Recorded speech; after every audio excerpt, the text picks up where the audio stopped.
Hello students. So let's start with statistics for economics. In 11th class, we have two part of economics.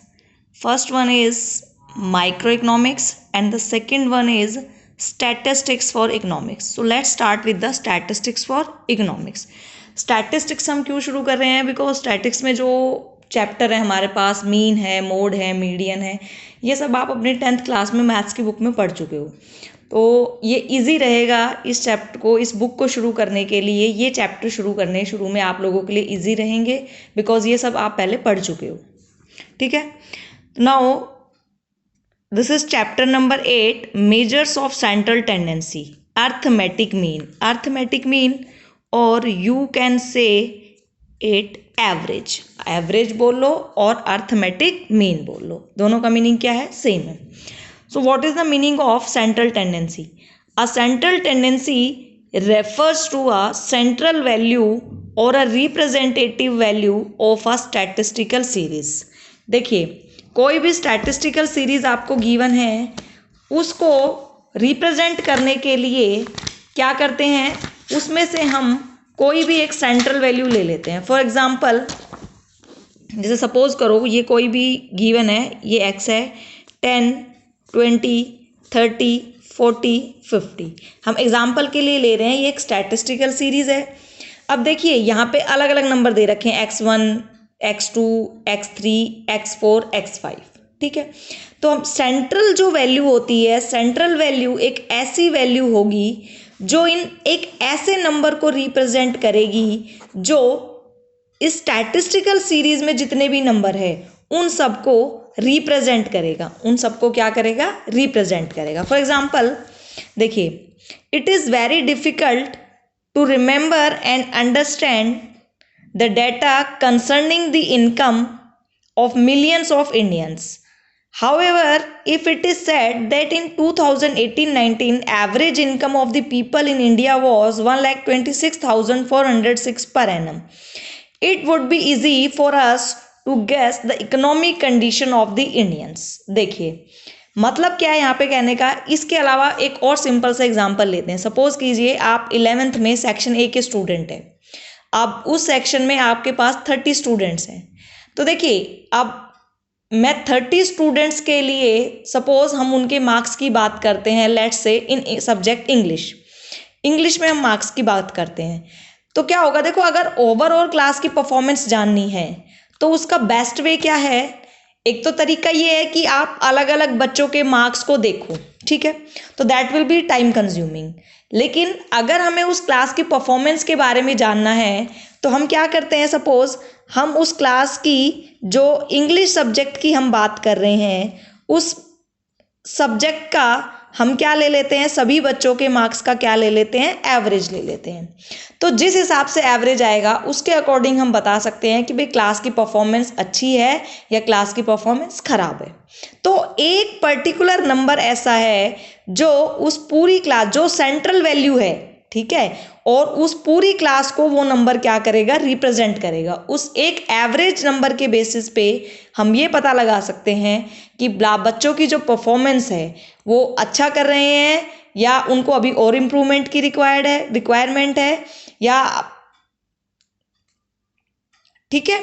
तो देखो यहाँ पे जो हमने एग्जाम्पल लिया है, इस एग्जाम्पल में क्या है? हम बात कर रहे हैं, अब देखिए जैसे अगर हम बात करें इंडिया की, तो हमें पता है इंडिया में जो पॉपुलेशन है that is more than 130 crore, ठीक है। तो अब अगर हमें ये पता लगाना है कि इकोनॉमिक कंडीशन कैसी है, तो हर एक पर्सन की बारे में इंफॉर्मेशन कलेक्ट करके और हर एक पर्सन के इंडिविजुअल के बेसिस पे उनके बारे में, उनकी इकोनॉमिक कंडीशन का पता लगाना क्या है? Very difficult task. तो उसके लिए हम क्या करते हैं? हम पर कैपिटा इनकम निकाल लेते हैं। पर कैपिटा इनकम यानी कि एवरेज बेसिस पे इनकम निकाल लेते हैं। जैसे हमने यहाँ बता दिया कि एवरेज बेसिस पे पर पर्सन जो इनकम है ना एक साल के अंदर, वो इतनी है। तो अब इसके बेसिस पे हम बता सकते हैं, लेट्स से हम ये बोलते हैं कि लास्ट ईयर जो थी वो 1,20,000 समथिंग थी। तो यहाँ पे आपको दिखाई दे रहा है कि लास्ट ईयर के कंपैरिजन में लोगों की इनकम क्या हुई है? इंक्रीज हुई है। तो सेंट्रल जो वैल्यू है अर्थमेटिक मीन, उसका मेन एम यही है कि कोई एक ऐसा नंबर हमें मिल जाए जो पूरी स्टैटिस्टिकल सीरीज को रिप्रेजेंट करे, जिसके बेसिस पे हम एक मीनिंगफुल कंक्लूजन ड्रॉ कर सके। ठीक है, now the question arise how to calculate the value of central tendency. और यहाँ पे हम सेंट्रल टेंडेंसी में मेनली बात कर रहे हैं एवरेज की, और इसको हम डिनोट करते हैं किससे, एक्स बार से। किससे डिनोट करेंगे, एक्स बार से। तो देखो कैलकुलेशन करने के लिए सबसे पहले ये जरूरी है कि स्टैटिस्टिकल सीरीज के बारे में पता होना चाहिए। जब तक ये नहीं पता होगा कि जो सीरीज है वो कौन सी है, तब तक हम कोई भी फॉर्मूला नहीं लगा पाएंगे। ठीक है, so we have 3 type of statistical series. First one is individual series.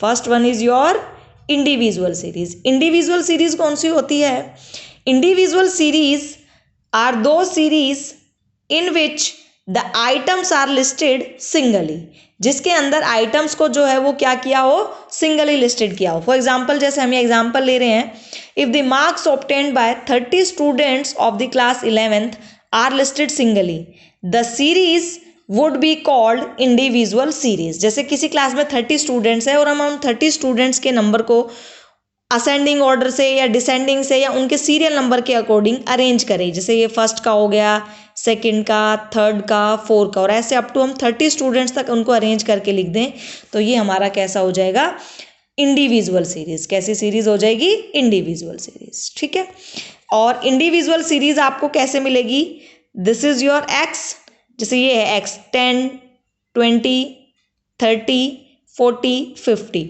जब इस तरीके से आइटम्स लिख रखे हों, देखो ये एक सीरीज है, पूरी एक स्टैटिस्टिकल सीरीज है, और इस सीरीज के अंदर हर एक नंबर जो है ना, आइटम हम किसको बोल रहे हैं, हर एक नंबर जो है वो एक आइटम को रिप्रेजेंट कर रहा है। हर एक नंबर जो है वो किसको रिप्रेजेंट कर रहा है, आइटम को। जैसे ये ओवरऑल एक्स है, ये फर्स्ट नंबर है, लेट्स से इसको हम x1 बोल देते हैं, x2, x3।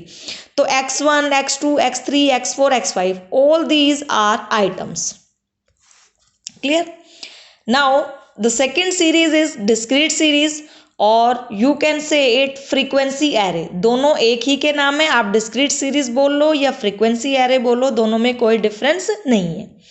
So a discrete series और frequency array is that series in which data are presented in a way that exact measurement of each item is possible। यानी कि हर item को exact आप क्या कर सकते हो, मेजर कर सकते हो। फॉर एग्जांपल, जैसे ये देखो, ये है हमारे पास x और ये है f मतलब फ्रीक्वेंसी। फ्रीक्वेंसी का मतलब क्या होता है, देखो फ्रीक्वेंसी का मतलब होता है the number of time an item repeat itself, number of time an item repeat itself। ठीक है, किसी सीरीज में कोई भी नंबर अपने आप को जितनी बार रिपीट करता है, वही उस नंबर की क्या हो जाती है, फ्रीक्वेंसी हो जाती है। क्या हो जाती है, फ्रीक्वेंसी। जैसे ये देखो, ये x है, ये f है, 10, 20, 30, 40, 50, और मैं फ्रीक्वेंसी लिखती हूँ 1, 2, 3, 4, 5। हम कोई भी एग्जांपल ले रहे हैं, तो यहाँ जो ये सीरीज लिखी हुई है, इसका मतलब क्या है कि किसी सीरीज में 10 जो है वो कितने टाइम रिपीट हुआ होगा, 1 टाइम। 20 कितने टाइम रिपीट हुआ है, 2 टाइम। 30 3 time, 40 4 time, 50 5 times. ठीक है, तो इस तरह से जब भी कोई आपको सीरीज गिवन हो, तो दैट मीन्स वो कौन सी सीरीज है, डिस्क्रीट सीरीज है। कौन सी सीरीज है, डिस्क्रीट सीरीज है। कैलकुलेशन जो है सीरीज की, स्टैटिस्टिकल सीरीज की, वो डिपेंड करेगी टाइप्स ऑफ सीरीज पे। किस पे डिपेंड करेगी, टाइप्स ऑफ सीरीज, कि कौन सी सीरीज है, कौन सी टाइप है, तो कौन सा फॉर्मूला इसमें हमें यूज करना है। ठीक है, and the last one is frequency distribution और continuous series. When data are classified into different class with a range, the range is called class interval। ठीक है, इस तरह से देखिए, जैसे सपोज कीजिए ये आपका इस तरह से आपको गिवन होगी सीरीज, ये क्लास इंटरवल है, ये आपकी फ्रीक्वेंसी है। 0 to 10 फ्रीक्वेंसी है सपोज 2, 10 to 20 है सपोज 3, 20 to 30 है लेट्स से 5, एंड 30 to 40 है आपकी 6। तो देखिए ये क्लास इंटरवल है 0 to 10, फ्रीक्वेंसी है 2, 10 to 20 3, 20 to 35, 30 to 46। Class interval ऐसा है कि 0 to 10 2 है, 10 to 23। यहाँ जो ये लिखा हुआ है 0 to 10, इसको हम रेंज बोलते हैं, ठीक है। तो जब इस तरह से कोई भी सीरीज आपको गिवन हो तो ये कौन सी सीरीज हो जाएगी आपकी? ये हो जाएगी आपकी कॉन्टिन्यूअस सीरीज। कौन सी सीरीज हो जाएगी? कॉन्टिन्यूअस सीरीज, ठीक है। तो कौन सी सीरीज गिवन है, कौन सा फॉर्मूला लगाना है, वो सबसे पहले इस बात पे डिपेंड करता है कि स्टूडेंट्स को ये पता होना चाहिए कि सीरीज कौन सी है, भाई इंडिविजुअल है, डिस्क्रीट है या कॉन्टिन्यूअस है, ठीक है। अब जो ये कॉन्टिन्यूअस सीरीज है इसको आप दो कैटेगरी में डिवाइड कर सकते हो, एक्सक्लूसिव सीरीज और inclusive series. Exclusive series and inclusive series. तो देखिए जब इस तरह से रेंज लिखी हो 0 to 10, 10 to 20, 20 to 30, तो देखो ये जो लिमिट है इसको हम लोअर लिमिट बोलते हैं, इसको हम रिप्रेजेंट करेंगे L1 से, और ये जो 10 है ये अपर लिमिट, इसको रिप्रेजेंट करेंगे L2। Lower limit, upper limit. तो देखो जब इस तरह से सीरीज लिखी हो कि फर्स्ट इंटरवल की जो अपर लिमिट है, सेकंड की वो क्या हो जाए? Lower limit. यहाँ पे आपको दिखाई दे रहा होगा, इसमें जो अपर है वो 20 है और यही जो अपर है ये थर्ड इंटरवल में आके क्या हो गई? Lower limit. तो जब लिमिट्स आपस में रिपीट हो रही हूँ तो ये कौन सी सीरीज होती है? Exclusive series. कौन सी सीरीज होती है? Exclusive series. और second case inclusive. Let's say सबसे पहले मैंने लिखा 1 to 5, 6 to 11, ठीक है।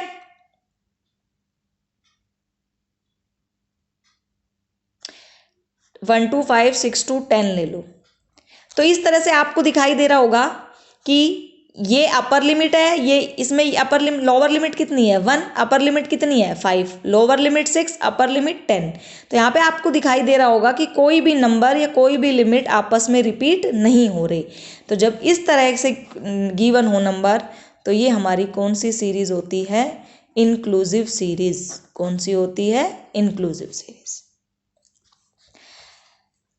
So this was your first part, measure of central tendency, जो कि हम डिस्कस कर रहे हैं एवरेज, ठीक है। तो आज हमने डिस्कस किया सेंट्रल वैल्यू का मतलब क्या होता है, टाइप्स ऑफ सीरीज कौन कौन सी होती है। In second part we will discuss about the formula for calculating arithmetic mean in different series, in individual series, in discrete series or in continuous series. So thanks for listening and watching and God bless you all.